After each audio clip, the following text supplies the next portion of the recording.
것이죠. 이제 이 이야기, 방해 요소 이야기를 하려고 합니다.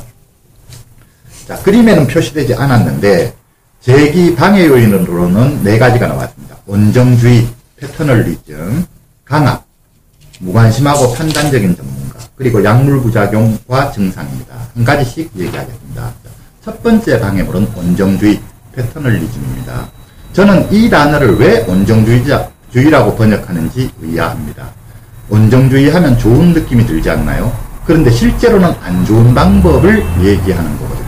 그러니까 제가 좀 번역을 바꾸고 싶은 생각이 들 정도인데, 문제는 이 단어가 원정주의라고 번역하는 게 우리나라에 너무나 확고히 자리 잡고 있어서 다르게 번역하기가 좀 어려워요. 그러니까 패터널리즘인데, 원정주의란 이 패터널이라고 하는 것이 부모, 특히 아버지를 의미하는 거예요. 아버지가 어린아이를 대하듯이 당사자를 대하는 방식을 의미합니다. 쉽게 표현하자면 당사자는 약하고 판단력이 부족하다고 전제하고 과잉보호하고 간섭하고 지시하고 명령하는 방식을 의미합니다.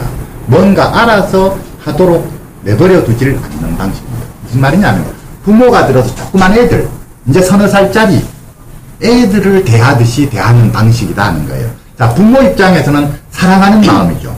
애를 잘 되게 해주려고 하는 마음인데, 사랑하는 마음에서 애를 보는 것인데, 한편으로는 너무 과잉보호하는 것이고, 뭘 하려면 안 돼 하고 갖다 뜯어말리고, 그 다음에 입에 떠먹여주고, 그러니까 한편으로 보면 막 지극정성으로 사랑하는 거죠. 다 해주는 거죠. 그런데 한편으로는 또 안 된다고 금지시키고, 자, 그럼 뭐를 해야 될지, 뭐를 하지 말아야 될지를 부모가 이렇게 생각하는 거예요. 쟤는 모른다. 내가 안다. 내가 그러니까 쟤를 어떻게든 어떻게 해줘야 된다. 모든 선택을 본인이 해요. 뭘 공부해야 될지, 어떤 일을 해야 될지, 하루의 일과는 어떻게 해야 될지, 뭘 해야 될지를 부모인 내가 자식을 사랑하는 마음으로 내가 판단해서 애보고는 하라는 거예요. 그 애가 안 하겠다고 버티면은 한편으로는 하라고 막 부스르고 얼르고, 때로는 혼내고 하면서 어찌됐건 내가 옳다고 생각하는 쪽으로 하게 만들려고 하는 요게 원정주의다는 거예요. 근데 이렇게 하지 말라는 거예요. 이게 첫 번째 방해물이다. 가장 끔찍한 방해물이다는 거예요. 그러니까 무슨 말을 하냐면 심지어는 이렇게 표현합니다. 우리 불쏘시개가 많이 표현하는 건데, 차라리 우리가 나중에 지나고 쭉 보면 부모가 무관심했던 환자들은 나아요. 차라리 10년 세월, 20년 세월 그냥 부모가 난 모르겠다 내 던져 놔놓으면 지가 알아서 어째 되는데, 부모가 너무 들어서 내가 어떻게 하겠다고 쥐고 그냥 하면은 도와준다고 했는 게 도와주는 게 아니라 골병 들이는 경우가 많이 생긴다는 거예요. 이게 원정주의예요. 그래서 이 원정주의가 왜 문제가 되느냐. 자, 즉 당사자의 자기결정권을 침해하는 방식. 자기결정권을 침해한다는 거예요. 논문에 따르면 원정주의는 자기 봉인 효과를 가져온다고 합니다. 셀프 실링 이펙트. 우리가 딱 뭐죠? 이렇게 봉투 딱 접어서 그냥 딱 접어버리듯이 그 자기 봉인 효과를 가져온다고. 즉 겁이 나서 아무것도 안 하고 웅크리고 있는 결과를 가져온다. 스스로가 알아서 하려고 하지 않고, 자, 부모 눈치만 보는 거죠. 시키는 것만 하고 안 시키면 안 하고, 시키는 건 억지로 하는 거죠. 그러니까 에너지가 안 나와요. 힘이 안 나오는 것이죠. 자, 항상 눈치만 보는 거예요. 눈치만 보고 또 혼나지 않을까. 겁이 절절절절 나서 결국은 아무것도 안 하려고 해요.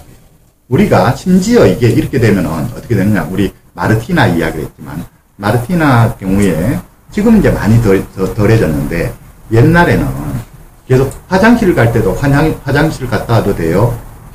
뭐 마셔도 돼요. 해도 돼요. 하나부터 열까지 다 묻거든요. 허락 받아야지만 하는 거예요. 그 다음에 그렇게 되면 제가 하는 표현이 뭐냐면 머리카락 하나도 못 줍는다 했거든요. 왜? 혼날까 봐. 겁이 나서. 사람들이 뭐 해라라고 하면 못해요 하고 딱 버티고 있는 거예요. 왜? 잘못했다가 혼날까 봐. 그래서 매우 중요한 게 자녀를 둬도 절대로 혼내지 마라. 절대로 혼을 내지 마라. 혼을 내면 그때부터 겁을 먹고 안 할라, 움츠러들고 안 할라 하게 됩니다. 혼을 내지 마십시오. 이 혼을 안 내는 게 무지 중요한 거예요. 그 다음에 이래라 저래라 지시하지 마시고, 혼내고 지시하고 간섭하고 이렇게 하지 마시라는 거예요. 스스로 알아서 할 수 있게끔 도와줘라. 어떻게든 스스로 할 수 있게끔 격려해주고 도와줘라. 그게 이제 자기 결정권이거든요. 뒤에도 결론 부분이 나오지만 이 부분을 되게 중요하게 생각을 해야 돼요. 당사자가 스스로 자기가 선택해서 하도록 해야 된다.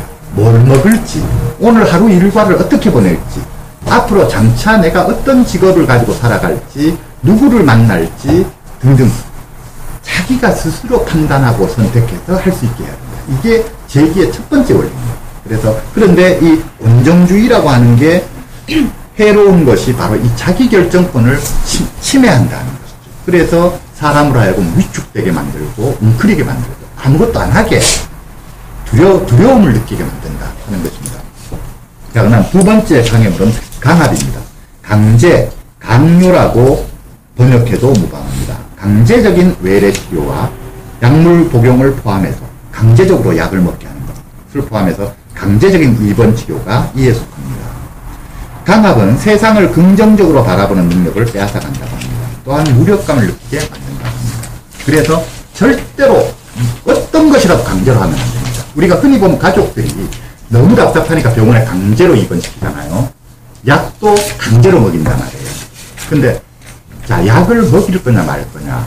자, 저 같은 경우에 서울에서 저한테 상담을 해오신 몇 년간에 걸쳐서 딸이 약을 안 먹으려 하는 거를 몇 년을 끌면서도 계속해서 결국은 이제, 그러니까 가장 쉬운 방법은 우리가 흔히 병원에 가면 약 안 먹으면 큰일 납니다. 약 안 먹으려면 강제로 입원시켜서라도 먹이도록 해야 됩니다.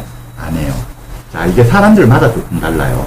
강제로 했을 때 상처를 덜 받는 사람도 있긴 있어요. 애들 중에. 자, 이거 크게 어떻게 구분이 되느냐 하면, 애들이 아주 순한 애들, 아주 순한 애들, 이런 강제로 해도 상처를 그래도 좀 덜 받아요. 순한 애들. 근데 자존심이 강한 애들, 강제로 하면 상처를 엄청나게 심하게 받아요. 그러니까 이게 순한 애인지 자존심이 강한 애인지는 지내고 말잖아요. 집에서 부모한테 화내고 덤벼드는 애들은 이거는 자존심 강한 애들이란 말이에요. 이런 애들은 뭐든지 강제로 하면 안 돼. 강제로 하면 뒤탈이 너무 심해가지고 두고 원망하고 한다고. 자, 약 안 먹는다 해서 강제로 먹였을 때 그 약이 효과가 날 거냐?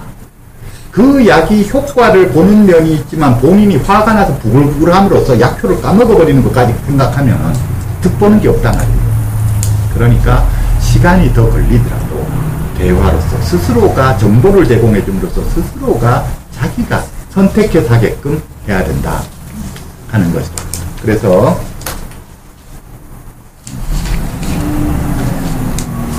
무엇인지 절대로 강제로 하지 않습니다. 그 이야기고, 이제 세 번째 방식은 무관심하고 판단적인 전문가입니다. 당사자를 낮춰보는 전문가입니다. 자, 이게 참 묘한 게 우리가 재기 촉진 요소, 재기 방해 요소에 모두 다 들어가는 것이 전문가예요. 여기 보면 지지적인 관계들에서 아까 가족, 전문가, 그리고 동료 이야기했잖아요. 가족, 친구 있었네요. 여튼 전문가는 어떻게 하느냐에 따라 당사자에게 도움이 될 수도 있고, 그 다음에 무관심하고 판단적인 전문가, 당사자에게 해로울 수도 있고, 때로는 그러니까 돕기로 하면 제일 큰 1등 공신이 될 수도 있고, 방해하기로 따지면 제일 큰 역적이 될 수도 있는 게 전문가예요. 자, 그런데 뭐가 이 차이를 가져오느냐? 도움이 되는 전문가는 기본적으로 존중하는 태도예요. 당사자들의 말에 귀를 기울이고 당사자를 따뜻하게 대하고, 벌써 보면 알잖아요. 당사자가 가면은 찾아가면 반가워하고 따뜻하게 대하고, 당사자가 어떤 말하면 귀를 기울이고, 그 다음에 설명을 해주고, 이거는 설명은 해주되 절대로 강요는 안 하죠. 설명을 해주고 본인을 존중해주는 거예요. 네가 자 이런데 네가 선택해라, 이렇게 되는 전문가가 좋은 전문가예요. 그 다음에 그런데 좋지 않은 전문가는 어떤 전문가냐? 쌀쌀 맞은 전문가.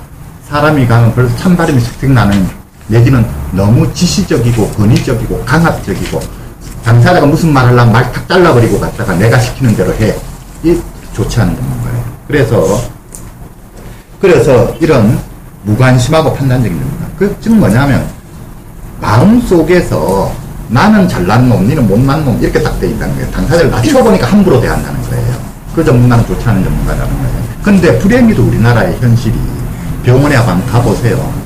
현실이 어떤지. 그러니 당사자들이 병원에 입원했는 걸 가지고 그렇게 억울해하고, 전문가 한번, 의사 한번 잘못 만나고 나면 두고두고 원망을 하는 거예요. 그 모욕감, 이런 것 때문에. 이게 실제로 방해가 되는 거예요. 그래서 그런 것이고요. 네 번째 방해물은 약물 부작용과 증상입니다. 이건 딜레마인데, 아무튼 약물 부작용이 심하거나 증상이 심하면 혼동상태, 혼란상태에 놓이게 돼서 의식이 명료하지 못하고 판단을 제대로 할 수 없고 그래서 재기의 길을 가기가 어렵다고 합니다. 자, 이걸 제가 왜 딜레마라 했느냐 아시잖아요. 약물 부작용 증상은 분명히 당사자를 힘들게 만들어요. 그래서 재기를 방해해요. 자, 재기의 길을 잘 가려고 하면 어찌됐건 증상이 경감이 돼야 돼요. 망상, 환청 이렇게 심한 상태에서는 참 그 길을 가기가 어렵거든요. 물론 때때로는 망상, 환청 심한 상태에서도 자기 길을 가는 사람이 있어요. 그거 안고 평생을 그래도 잘 살아가는 사람들이 있어요. 있는데 지금 이제 자꾸 이야기해서 조나단 같은 경우는 아직도 증상이 많이 있거든요. 그럼에도 불구하고 자기 길을 잘 가고 있죠. 대단한 친구예요. 그만큼 자기의 의지력이 강하고 자기 나름대로 방향을 보고 가고 있다는 거예요. 그러니까 그런데 이제 아무튼 증상이 심하면 본인도 힘들고 그 재기의 길을 가기가 힘들기 때문에 어찌됐건 이제 약을 써서 증상을 가라앉혀야 되는데 시간이 다 됐어요? 증상을 가라앉혀야 되는데 문제는 뭐냐면 약을 너무 세게 써버리면 이번엔 약물 부작용 때문에 또 이제 환자가 힘들다는 거예요. 그러니까 이걸 어떻게 균형을 잘 맞출 것이냐. 그래서 흔히들 하는 이야기는 그거잖아요. 최소 유지용량. 자, 약은 가급적 최소한으로 써서 증상이 올라오지 않는 한도에서 최소한으로 써줘야 약물 부작용이 없어야 그나마 이제 재기의 길을 갈 수 있다라고 하는 것인데요. 아무튼 이 부분이 딜레마라고 하는 것이죠. 근데 약물 부작용이 있거나 증상이 심하면 어찌됐건 재기의 길을 가는데 걸림돌이 된다. 그렇습니다. 자, 논문의 논의 부분에서는 당사자들이 억압적인 환경에서 벗어나는 게 중요하다고 합니다. 억압적인 환경, 즉 위에서 말한 방해 요소, 온정주의라든지 강압이라든지 무관심하고 판단적인 전문가가 지배하는 환경 속에 있으면 재기하기가 너무나 어렵다고 합니다. 그래서 이렇기 때문에 이 논문에서는 제가 여기에 써놓지는 않았지만 뭐를 구원하고 있느냐는 두 가지를 구원하고 있어요. 하나는 긍정적인 철수를 이야기해요. 긍정적인 철수, 그 다음에 자기 숙고와 행위를 이야기하고 있어요. 무슨 말이냐면 이런 거예요. 긍정적인 철수는 방에 틀어박히는 거예요. 마음을 끊어버리는 거예요. 우리가 당사자들 중에 상당수가 보면 방에 틀어박히는 당사자들 있죠. 부모하고 대화 한마디도 안 하죠. 그러는 당사자들이 있어요. 심지어는 10년 세월을 부모하고 얼굴 안 보고 지내는 당사자들도 있어요. 한 집에 살면서도 밤에 막 몰래 나와서 냉장고에 이제 밥 먹고 부모하고 안 부닥치려고 지냈거든요. 이게 왜 이런 일이 벌어졌느냐. 바로 앞에 이야기했던 온정주의라든지 강압이라든지 이 방식으로 부모가 자녀를 대하면 자녀는 부모로부터 철수하는, 이게 하나의 생존 전략이라고 보시면 돼요. 자기가 살아남기 위해서는 부모하고 최대한 관계를 끊고 최대한 멀리 도망가는 거예요. 도망가라라고 이 논문에서는 권하고 있어요. 자기가 처한 환경이 강압적이고 온정주의적이고 또 그러한 상황 속에 있다면 철수해라. 그 상황을 피해서 도망가라는 거예요. 도망가라. 그게 긍정적이라는 거예요. 그게 긍정적인 철수라고. 이게 애들마다 좀 다른데 애들이 강단이 있는 놈은 집을 나가요. 강단이 없으면 자기 방에 틀어박혀요. 그래서 그런 것인데 그 자체가 자기가 살아남으려고 그러는 거다라고 하는 거죠. 그러니까 애가 방에 틀어박혀 있다. 부모를 계속 피한다. 애를 뭐라고 할 게 아니고 부모가 내가 애를 잘못 대하고 있구나라고 하는 것을 깨달아야 된다는 겁니다. 이게 부모가 애한테 잘하면 앞에 도움이 되는 방법이라면, 수지적인 방법이라면 애가 자꾸 부모 옆에 와서 붙어요. 내가 집에 들어가면 방에 있던 놈이 밖으로 나와요. 내가 거실에 앉아 텔레비 보고 있으면 지가 내 옆에 앉아 있어요. 근데 내가 애를 잘못 대하면, 강압적인 방식으로 대하고 온정주의적인 방식으로 대하면 애가 나로부터 도망가요. 내가 집에 들어가면 거실에 있던 놈이 방으로 들어가 버리고 나를 안 보려고 해요. 그러니까 애가 그걸 잘 보셔야 돼요. 애가 지금 내 옆에 와서 붙느냐, 나를 피하느냐. 내 옆에 와서 붙으면 내가 잘하고 있는 거고, 나를 피하면은 그렇게 하지, 내가 뭔가 좀 잘못하고 있는 거예요. 바꿔야 되는 거예요. 내 따나 잘한다고 하는 게 잘하는 게 아니다라고 하는 걸 깨달으셔야 된다는 것이죠. 자, 그래서 하나는 애들 보고, 당사자 보고, 니 도망가라라고 이야기하는 거예요. 긍정적인 철수를 해라. 살아남으려고 하면. 또 하나가 자기 숙고를 하고 행위를 해라. 잘 생각해봐라. 네가 지금 처한 상황에 대해서 잘 생각해보고 네가 살아남을 수 있는 행위를 해라. 라고 지금 이야기를 하는 것이죠. 자, 그래서 억압적인 환경에서 무조건 벗어나야 된다. 그 환경 속에 있으면 재기하기가 어렵다. 라고 하는 겁니다. 정 안 되면 부모로부터 나와야지 돼요. 정 안 되면 부모가 정 못 깨닫고 바뀌지 않으면 지가 살아남으려면 그 집을 나와야지 된다. 그런 것이고요.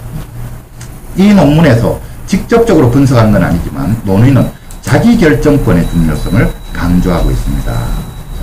아까도 이야기했지만 자기결정권이라고 하는 것은 정보 제공과 그 다음에 선택권 보장이거든요. 정보를 제공해주고 스스로 선택할 수 있게 하는. 이게 자기결정권이라고 하는 게 여러 번 지금 오늘 강의에서 이야기가 나오는데 이게 제기의 핵심이라고 보시면 돼요. 우리가 어떻게 해줄 때 당사자가 제기할 수 있느냐. 의사를 존중해줘라. 정보를 제공해주고 본인이 선택할 수 있도록 본인의 의사를 존중해줘라. 한마디로 말하자면 그걸 존중해주는 환경이 좋은 환경이고 그걸 존중해주지 않는 환경은 억압적인 환경이라고 볼 수 있습니다. 또한 제기의 주체는 당사자이므로 당사자의 자기결정권을 존중해 줄 때만이 당사자가 제기할 수 있다는 걸 의미합니다.